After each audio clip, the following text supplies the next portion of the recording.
President Biden and Vice President Harris had a private lunch.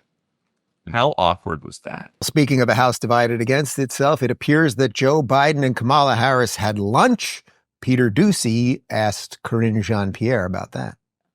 We know that today, a week after the election, President Biden and Vice President Harris had a private lunch. How awkward was that?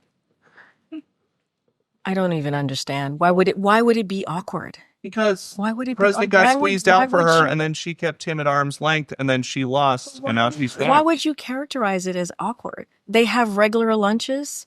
They meet and talk regularly. Why would you call it awkward? Weirdness about the way that things have unfolded. Did you see them? Did you see them together yesterday as well, when they honored our veterans and were together during the day, making sure that we didn't forget the brave men and women that fought for this country? Did you see them together yesterday?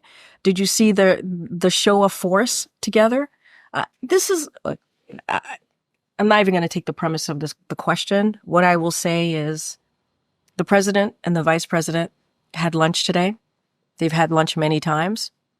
They have, they communicate with each other regularly. They had an opportunity to discuss the last 70 days or so of this administration, how important it is to get things done for the American people. And that's their focus. That is genuinely their focus.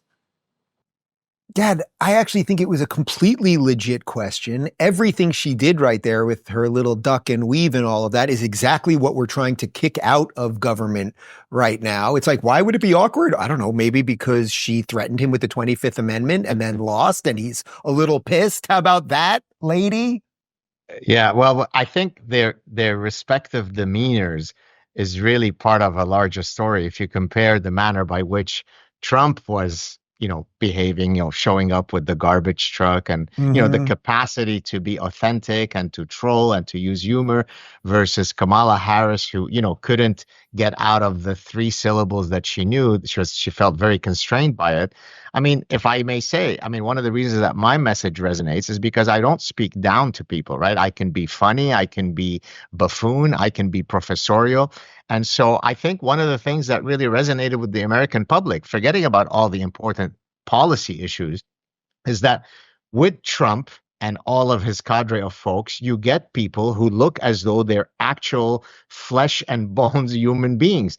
When the others are speaking, they're so unsure of their positions that they have to stay within very confined lanes. And once you hit them with any pivot, they can't respond, right? That's why she couldn't go on Joe Rogan, because how can you go with a guy that's not going to give you any questions, that's not going to give you any, a priori prepping, and you're going to have to sit there and be an authentic self for 3 hours.